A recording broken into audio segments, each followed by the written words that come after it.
Welcome to Subramani. I've always asked this question, should your job determine how you invest?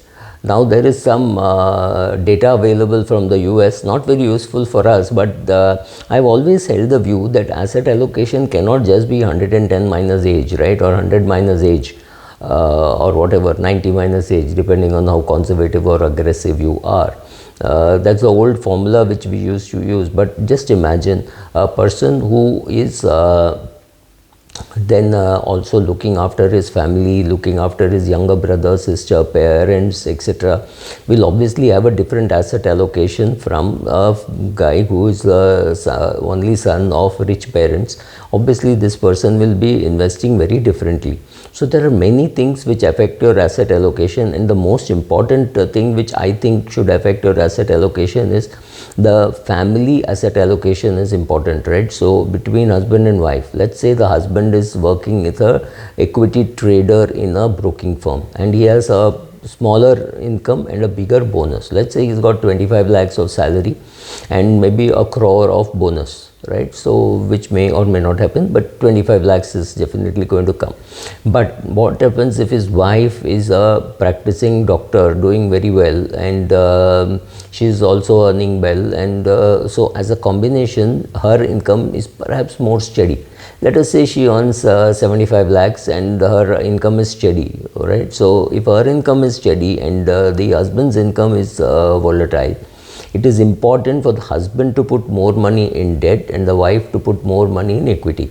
So what we are talking about is the family asset allocation rather than the asset allocation of the individual. Or take the case of husband again being an equity trader or a commodity trader, and wife is a professor in IIT, right?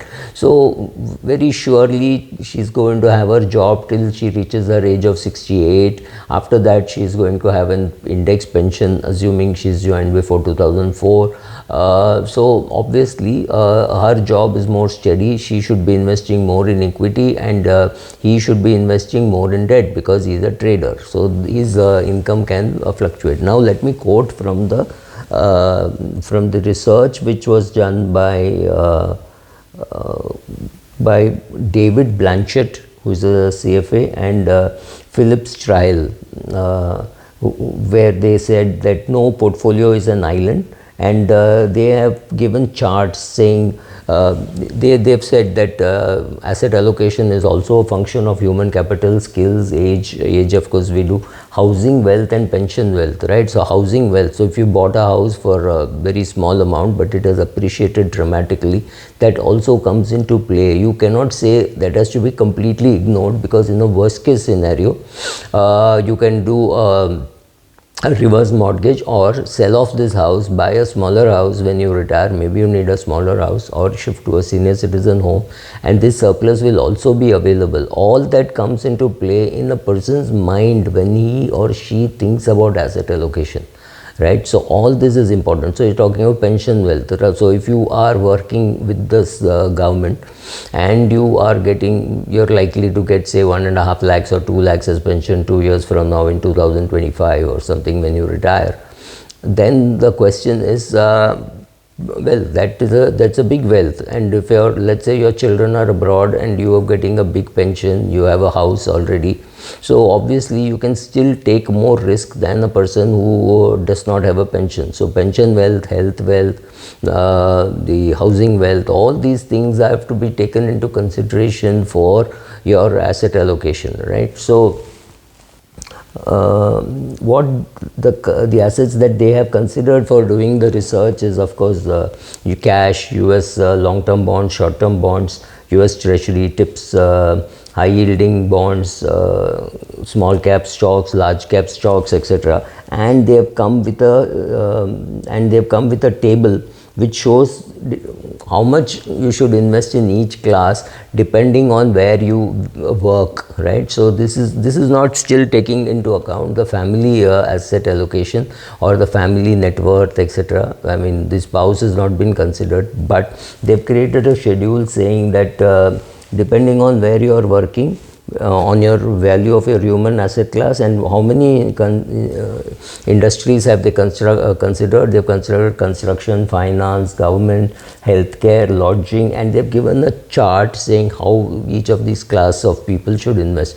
Unfortunately, no such study exists in India, but when you are doing asset allocation, remember that and depending on which industry that person is working, if he's working in the utilities, chances of losing the job are extremely low.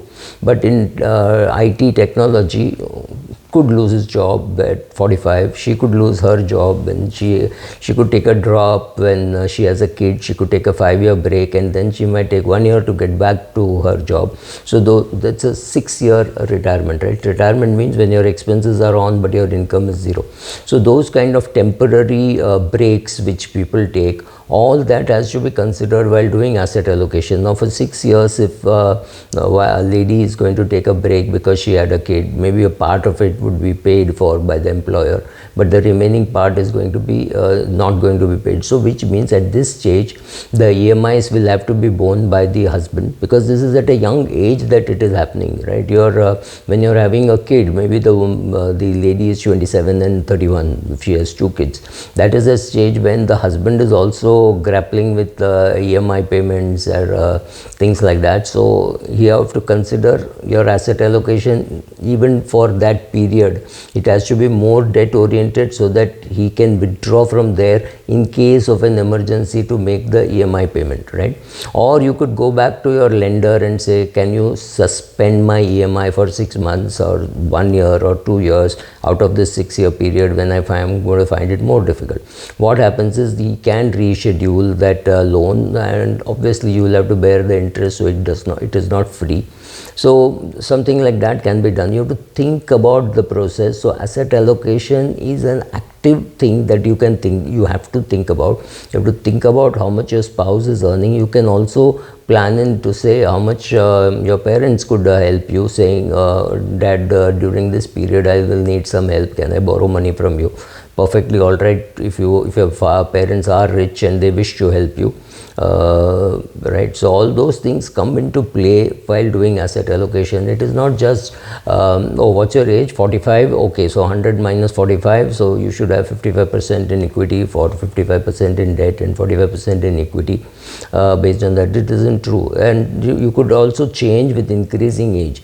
Maybe at 55 you're not very sure what trajectory your children's career is going to take, but at 65 you find that your children are very well settled, they don't need your money, and they keep telling you, Dad, go and spend the money, Mom, go and spend the money, whatever, and you actually have more surplus now because the children don't need the money. It is now fairly established that your children don't need the money. So at 70 you could be investing more aggressively than you were doing at 55. So circumstances change, job changes, somebody could lose their job, your wife could hang her boots at 52 or something and say, I don't want to work anymore, so that income could stop, right? But that is again something which is done voluntarily. So you knew what you were doing before you quit the job. So all these things come into play when you do asset allocation. It is not some dumb calculator which says how you should allocate assets, right? When you're planning for retirement, you plan and then you say, okay, for unforeseen medical circumstances, I will put away 1 crore in a multi-asset fund which will keep growing. 1 crore looks big today, but by the time I'm 90, it would have also grown. So luckily for me, it would have kept pace with inflation. That's the expectation. It's not to outperform inflation by a mile. So this is what all these together decide your asset allocation, not just some okay, you got so much money, because the total net worth that you have, somebody who has 50 crores allocates very differently from a person who has 5 crores, and very, very differently from a person who has 50 lakhs, right? Or somebody who has 500 crores. That person does not need to do asset allocation. Azim Premji or Narayana Murthy or Ratan Tata don't need to do asset allocation. However they allocate their assets, their life is taken care of, right? So remember all this when you're talking about asset allocation, whether it is to your advisor or you are an advisor watching this, then remember to bring all these points up while doing asset allocation, right? Thank you.